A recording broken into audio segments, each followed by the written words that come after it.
रख हौसला वो मंजर भी आएगा, प्यासे के पास चल के समंदर भी आएगा, थक के ना बैठ ऐ मंजिल के मुसाफिर, मंजिल भी मिलेगी और मिलने का मजा भी आएगा। जी हाँ, इस शायर को सच करते हुए मेरे साथ एक युवा जुड़े हुए हैं। जी हाँ, इनकी बहुत लंबी संघर्ष है। कहीं न कहीं लंबी संघर्ष के बाद आज जो है ये राजस्व कर्मचारी के रूप में नियुक्त किए जा चुके हैं। जी हाँ, इनकी कहानी की शुरुआत होती है 2014 में, जब बिहार एसएससी का फॉर्म आता है और ये बिहार एसएससी का फॉर्म को भर देते हैं। और उसके बाद होता कुछ यूँ है कि सरकार कहीं न कहीं सो जाती है और एग्ज़ाम का कोई आता-पता नहीं होता है। फिर इन लोगों के द्वारा धरना प्रदर्शन किए जाते हैं। कहीं न कहीं बहुत बार ऐसा हुआ कि धरना प्रदर्शन हुआ। उसके बाद सरकार को पता चला कि छात्रगण जो काफ़ी गुस्से में है और धरना प्रदर्शन कर रहे हैं। उसके बाद बिहार एसएससी एग्ज़ाम लेती है और फिर क्या होता है, कई बार एग्ज़ाम को रद्द किया जाता है और अभी जो है 2022 चल रहा है और कहीं न कहीं 2014 के भरे हुए फॉर्म को 2022 में आके फाइनल रूप से सिलेक्शन करा दी है और इनका जो है राजस्व कर्मचारी के रूप में नियुक्ति हो चुका है। इनसे बात करेंगे और जानेंगे कि पूरी कहानी इन्हीं के जुबानी। सबसे पहले सर स्वागत है आपका नीडर न्यूज़ में। धन्यवाद। जी, तो सबसे पहले आप अपने बारे में थोड़ा एक शॉर्ट में बताएँ कि आप कौन हैं और कैसे तैयारी कर रहे थे? पहले तो मैं नीडर न्यूज़ और अमजद भाई को तहे दिल से धन्यवाद देता हूँ आपको कि आप जो समाज के हर अच्छाई और बुराइयों को समाज के सामने, सरकार के सामने, आप प्रशासन के सामने रखते हैं, इसके लिए आपको तहे दिल से धन्यवाद। मेरा नाम रुपेश कुमार हुआ, हम आदापुर ब्लॉक से हैं और मेरे पिताजी का नाम दशरथ प्रसाद रोनियार है, जो पूर्व में जिला परिषद प्रत्याशी रहे हैं।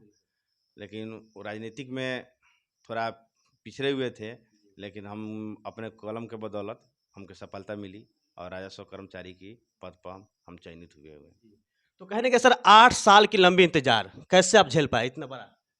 इंतज़ार तो बहुत ही कठिनपूर्ण रहा, क्योंकि यह बहाली छोटी और बड़ी से मतलब नहीं है। यह बहाली जो हम लोग 2014 से हम लोग इसमें लगे हुए थे, 2014 में फॉर्म भर दिए थे।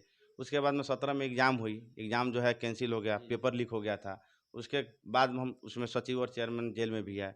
उसके बाद हम लोग फिर लड़ाई लड़े, फिर उसके बाद में 18 में एग्ज़ाम हुआ इसका, फिर हम लोग लड़ाई लड़े, मेंस का फिर रिजल्ट आया इसका, फिर टाइपिंग दिए वगैरह वगैरह, बहुत प्रोसेस से हम लोग यहाँ तक गुजरे। सरकार से मतलब क्या है, हम लोग केस भी किए हुए थे इस पर, एनसीएल के मुद्दा पर। बीसी और ईबीसी कैटेगरी के छात्रों के साथ परेशानी हुई थी।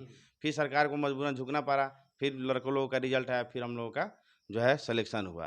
तो ये तो जो प्रोसेस था ये बहुत ही कठिन प्रोसेस था और हम लोगों के दुर्भाग्यपूर्ण था कि 8 बरस का समय जो है इस बहाली में लग गया, लेकिन अंततः सफलता मिल चुकी है। कहीं न कहीं ऐसा माने कि अगर इंडिया में या फिर बिहार में जॉब करना हो, तो आपको इतना ही लंबा इंतज़ार करना पड़ेगा, बीच में संघर्ष करने पड़ेंगे, आंदोलन करना पड़ेगा, तब जाकर जॉब मिलेगी, ऐसा कुछ समझे हम? बिहार में खासकर ऐसा हो रहा है। बिहार में बिना केस मुकदमा, बिना आंदोलन, बिना लड़े जॉब किसी को नहीं होती है। चाहे बीपीएससी हो, चाहे बीपीएससी हो, चाहे बिहार कर्मचारी, कोई भी आयोग हो बिहार का, कोई भी आयोग स्वच्छ और निष्पक्ष रूप से कोई बहाली नहीं ले रही है। अभी देखिए फिलहाल में बीपीएससी का पेपर लीक हुआ, बीपीएससी का दरोगा में भी धांधली होती है। तो हर तरह के होती है, लेकिन स्टूडेंट जो है मजबूरन क्या करे, कहाँ जाए, किसे गुहार लगाए। कोर्ट जाता है, कोर्ट से फैसला आता है, जीत होती है, लड़का लोग जॉब करता है। बिहार में तो जॉब लेना है तो लड़ना पड़ेगा सरकार और आयोग से। पहले आपको तैयारी करनी पड़ेगी, फिर सरकार से लड़ना पड़ेगा एग्ज़ाम के लिए। अगर आप एग्ज़ाम दे दिए तो फिर आपका एग्ज़ाम लीक हो जाएगा, फिर लड़ना पड़ेगा, फिर एग्ज़ाम होगा, फिर कहीं न कहीं सिलेक्शन में धांधली होती है। ये बिहार का हकीकत है और यहाँ मेरे साथ एक युवा है, इनका कहना ये है कि 8 सालों की लंबी इंतज़ार। तो सर कहीं न कहीं इन 8 सालों में घर वालों की तरफ से प्रेशर आता होगा। जब आप गाँव में आते होंगे, लोग बोलते होंगे तुमसे नहीं कुछ हो पाएगा, इतनी से तैयारी कर रहे हो। इस सब को आप कैसे हैंडल किए? 8 बरस में तो मैंने ताना-बाना बहुत सहा। जी, जी, हाँ। गाँव समाज, घर-दुआर, अगल-बगल कहीं भी किसी को भी झेलना पड़ता है। परेशानी होती है, दुःख होता है, लेकिन हमको ललक थी कि कहीं न कहीं रिजल्ट आ रहा है तो कहीं न कहीं मेरा सिलेक्शन होगा। उसी उम्मीद पे हम टिके हुए थे, हार नहीं माने। कभी भी हार नहीं माने, किसी भी बात को परवाह हमने बगैर किए हम अपना तैयारी में लगन करते हैं। एक दिन ना एक दिन कोई भी पोस्ट हो, छोटा या बड़ा, एक दिन सिलेक्शन हो, लेकर ही रहेंगे। इसी उम्मीद के साथ हम पढ़ाई कर रहे हैं। कहीं न कहीं कहा गया है कि आप किसी चीज़ को अगर शिद्दत से चाहते हैं तो पूरी मेहनत लग जाती है आपको उससे मिलाने के लिए। कहीं न कहीं उसका जीता जागता उदाहरण हमारे साथ यहाँ पे मौजूद है। इनका कहना ये है कि हम शुरू से ही मान लिए थे कि मेरा रिजल्ट आएगा और कहीं न कहीं जॉब लगेगी और इनका पूरा लंबी संघर्ष के बाद आज फाइनल रूप से इनका सिलेक्शन हो चुका है राजस्व कर्मचारी ग्रुप में। सर आप वैसे स्टूडेंट को क्या कहना चाहेंगे जो कई सालों से तैयारी कर रहे हैं और एकदम थक चुके हैं? हम तो उनको कहेंगे कि हार मानना मतलब जीवन का सबसे बड़ा भूल है। जी, जी। जीवन में कोई भी काम हो, कोई भी काम करें, कोई भी लक्ष्य हो आपके पास, छोटा या बड़ा, उसके पीछे ललक होनी चाहिए उसको पाने के लिए। जब तक न मिले तब तक छोड़िए नहीं। जब तक उम्मीद है जब तक रहिए। समाज का, लोगों का, गांव का, मेरे ऊपर लोगों का, बड़े बूढ़ों का पूरा आशीर्वाद था, उन लोगों का आशीर्वाद था, मेरी मेहनत थी, हम यहाँ तक कामयाबी तक पहुँचे। आप लोग भी, जितने भी स्टूडेंट जो पढ़ रहे हैं, चाहे जो तैयारी कर रहे हैं, आप लोग से इतना ही उम्मीद है कि हार मत मानिए। हार मानिए, जिसके पास पिता नहीं है, मान लीजिए हम लोग के पास, मेरे पास पिता है, माता है, जिनके पास पिता भी नहीं है, वो लड़का पढ़ के जॉब ले रहे हैं, तो उनसे क्या सीख ले रहे हैं।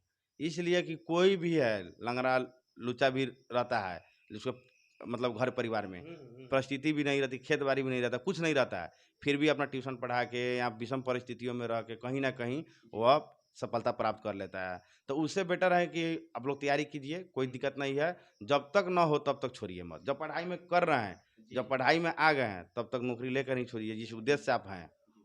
कहीं न कहीं सर होता क्या है कि बहुत सारे लोग जो हैं गरीबी को कोसते हैं कि मैं गरीब हूँ, नहीं कुछ कर पाऊँगा, और जहाँ तक मुझे पता चला है कि आपका फैमिली बैकग्राउंड उतना अच्छा नहीं था। तो फिर आप वैसे स्टूडेंट को क्या कहना चाहेंगे जो कहीं न कहीं गरीबी को बहाना बनाते हैं और आगे अपना तैयारी को कंटिन्यू नहीं रखते हैं और जल्दी हार मान के घर वापस आ जाते हैं?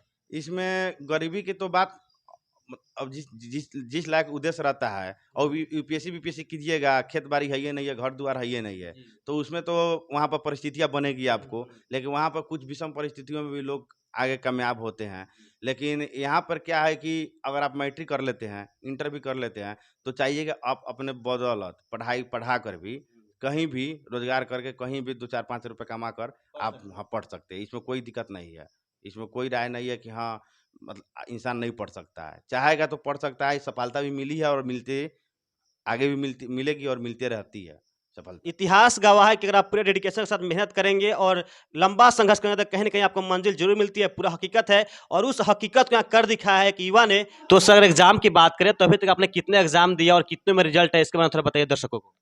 बात है कि हम तो लगभग मेरा 16-17 जो एग्जाम था, दर्जनों एग्जाम मेरा सिलेक्शन जो है फाइनल स्टेज पर पहुंच के, कभी एक नंबर, कभी 0.25 नंबर से हम बाहर हो जाते थे। राज्य के लगभग 6-7 स्टेट लेवल का एग्जाम मैंने दिया था। हरियाणा हो गया, दिल्ली हो गया, कोलकाता हो गया, दिल्ली मेट्रो, बिहार हरियाणा एसएससी हो गया, पीटी दिए, मेंस दिए, फाइनल पोजीशन पे जाकर छड़ देते हैं। ऐसे ऐसे विभिन्न एग्जामों में मैंने लास्ट मोमेंट पे जाकर बाहर हो गया, फिर भी मैंने हार नहीं मानी। मैंने कसम खाई थी, लेंगे तो सरकारी ही जॉब लेंगे, और जब सरकारी जॉब लेकर ही हम आएंगे। तो सर इतने एग्ज़ाम में आप असफल रहे तो क्या आपको डिमोटिवेट नहीं हुआ कभी? हुआ, बहुत हुआ, फिर उसको कैसे आप हैंडल किए? बहुत उथल-पुथल हुआ ज़िंदगी में, बहुत हुआ। जब फेल होते थे, जब निराशा हाथ लगती थी, लेकिन कहा गया है कि सफलताओं पर खुश होना अच्छा बात है, लेकिन असफलताओं से भी सीख मिलनी चाहिए, लेनी चाहिए सीख असफलताओं से। वहीं उसी उसी चीज़ पे हम चल रहे थे कि एक दिन कामयाबी हमको ज़रूर मिलेगी। उसी आशा और विश्वास पे हम टिके हुए थे। कहीं न कहीं अगर आप असफल होते हैं तो इसका मतलब ये है कि आप भी सफल ज़रूर होंगे एक दिन। आप संघर्ष कीजिए, जो असफलता मिली है उससे सीखिए कि कहाँ कमी रह गई, उसको सुधार कीजिए और कहीं न कहीं एक दिन आप सफल ज़रूर होइएगा।